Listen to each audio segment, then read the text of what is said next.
Je vais vous dire au peuple algérien pourquoi il y a urgence. Parce que le Covid-19, il a laissé des traces économiques extraordinaires, dont l'Europe ne va pas se remettre. Il lui faudra beaucoup d'années pour se remettre. Même l'Union européenne, elle est divisée aujourd'hui parce que vous avez abandonné vos propres citoyens européens dans des moments de détresse, par un esprit égoïste. Chacun, c'était sauf qui peut. Et on a laissé tomber l'Italie, on a laissé tomber l'Espagne, Donc vous n'êtes même pas solidaire avec ceux qui épousent la même religion, la même culture, la même que vous. Et vous voulez du bien à l'Algérie? Personne ne vous croira. Du bébé qui est né hier et qui aurait pu voir votre émission, jusqu'au vieillard qui attend ses dernières heures, ne pourra pas vous croire. Et l'histoire ne pardonne pas.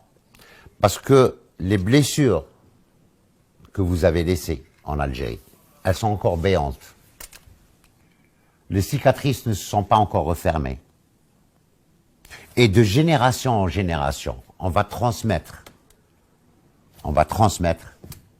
ce que l'occupant français a fait de l'Algérie. Nos richesses que vous avez volées. L'Afrique aujourd'hui, si elle est dans cette situation, c'est vous qui en êtes la cause. Combien de pays africains vous avez colonisés? Combien de richesses africaines vous avez volées? La preuve en est que... Allez, tiens, je vais prendre un café parce que, franchement, je vous remercie pour les 2 émissions d'hier. C'était sincèrement quelque chose que j'attendais.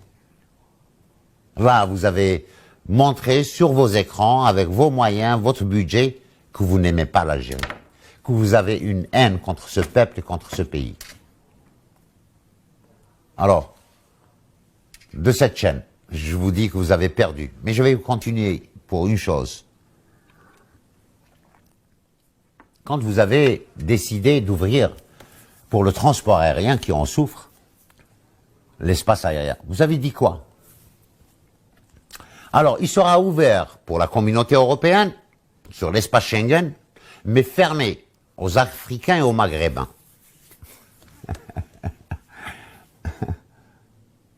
Mais franchement, est-ce que vous savez au moins faire des calculs?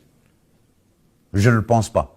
Est-ce que, je sais pas, moi, votre pays, je le voyais autrement, mais là, chaque jour, je me dis comment vous arrivez à rester au moins au Conseil de sécurité. Parce que vous n'arrivez pas à faire un calcul. Le plus de nombre de personnes impactées par le Covid-19, c'est en Europe. Le plus de morts, c'est en Europe. Et sincèrement, du fond du cœur, je m'incline devant tous ces morts. C'est des êtres humains qu'on respecte. Et on est triste de les voir partir et de quitter ce monde en 2020. À cause de quoi? Parce que vous ne pouvez pas gérer une situation politique ni une situation pandémique. Au lieu de s'occuper de la santé de vos concitoyens, vous vous occupez à diviser la Libye, à diviser le Soudan, à chercher des noises à l'Algérie, à bloquer un processus d'autodétermination pour la seule décolonisation qui existe en Afrique, pour le Sahara occidental.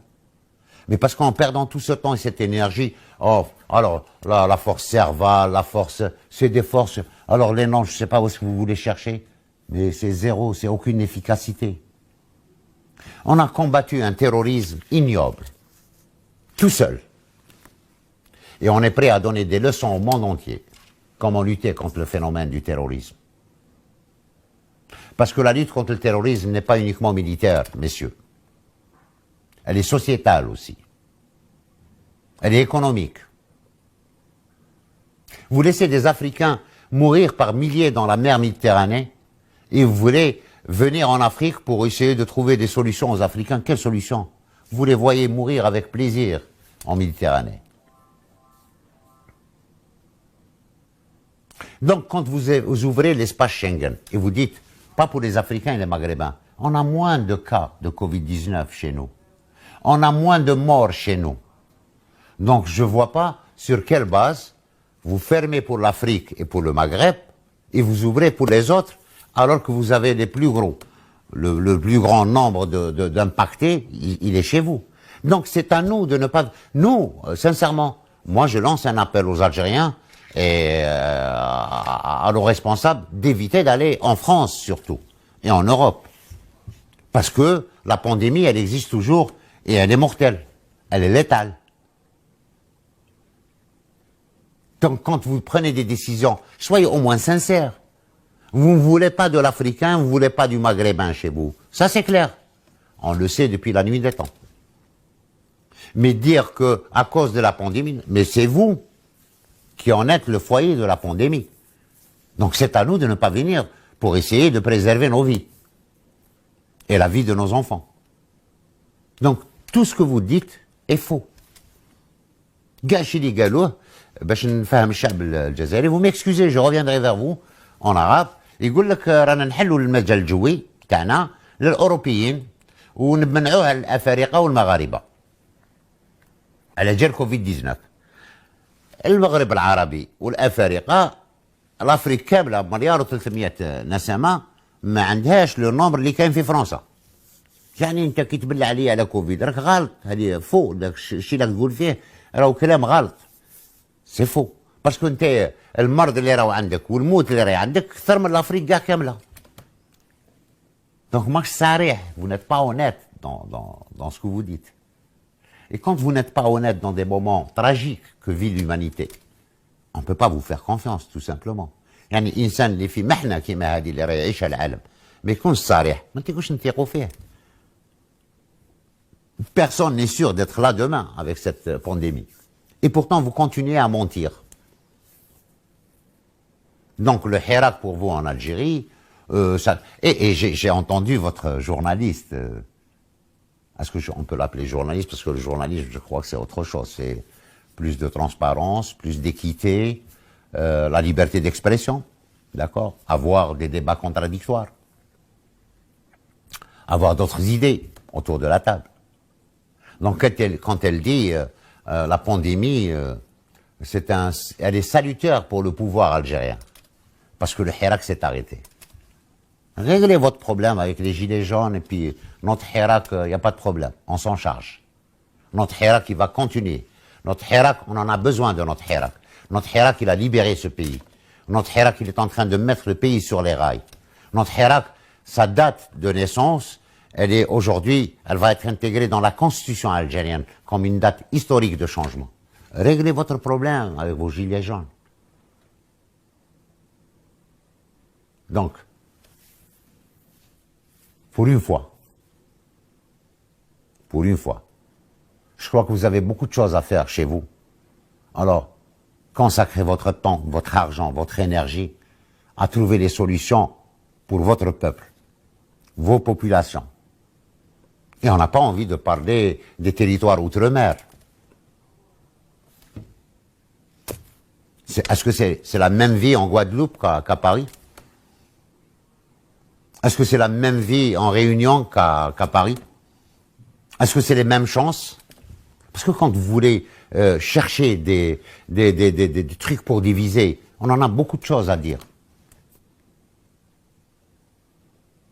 Vous avez réglé le problème de la Corse? Donc, de grâce, comme on dit, de grâce, occupez-vous de vos oignons. C'est peut-être pas diplomatique, mais je crois qu'avec vous, c'est le seul langage qu'il faut. On n'a pas besoin de vous. On s'en sort très bien. D'ailleurs, cette Covid-19 nous a donné la chance de découvrir qu'on avait des esprits créatifs, une jeunesse qui déborde d'énergie, et qui peut faire de ce pays un Eldorado. On n'a vraiment pas besoin de vous. Et les échanges, je vais revenir à un langage diplomatique, des échanges entre nations, c'est des échanges de respect. Même dans les échanges économiques, c'est gagnant-gagnant. C'est pas tu gagnes et je gagne rien. Ça c'est fini. Ça c'était avec Bouteflika.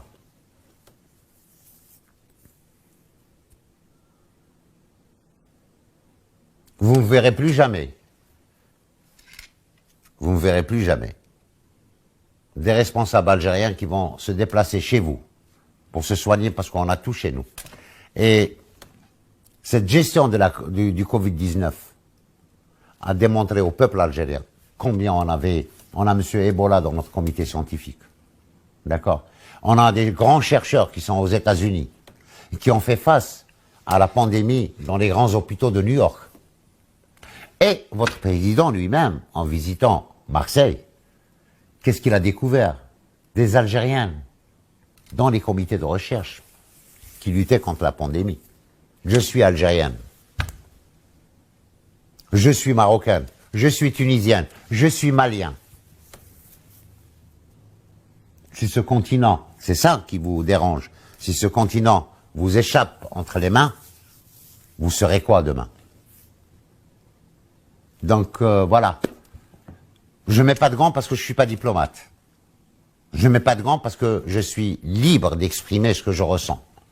Vos deux émissions d'hier ont été une attaque frontale contre mon pays, contre mon peuple, et ça, je ne l'accepterai pas. Ça, je ne l'accepterai pas. Alors, mon dernier mot, on se sent bien sans vous, on se sent même mieux sans vous. Alors, pour ce qui est du dossier libyen, sachez qu'on ne permettra jamais une intervention étrangère en Libye, parce que c'est sur nos frontières. D'accord? Et armer des terroristes, comme vous l'avez fait, en larguant vos armes sur la Libye, la preuve, regardez ce que vous avez produit au Sahel et en région subsaharienne. Regardez les Boko Haram, les Qaïda, c'est vos armes que vous avez parachutées. Donc, nous, en tant que pays souverain, on ne permettra jamais un chaos sur nos frontières. Et on est un peuple de guerriers, et on vous l'a démontré sur des siècles. Depuis les miracles de Qadr, on continue à vous démontrer chaque jour qu'on est un peuple de guerriers.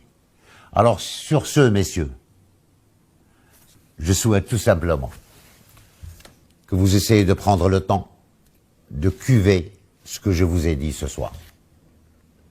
سيدتي سادتي إلى اللقاء في حصة أخرى إن شاء الله.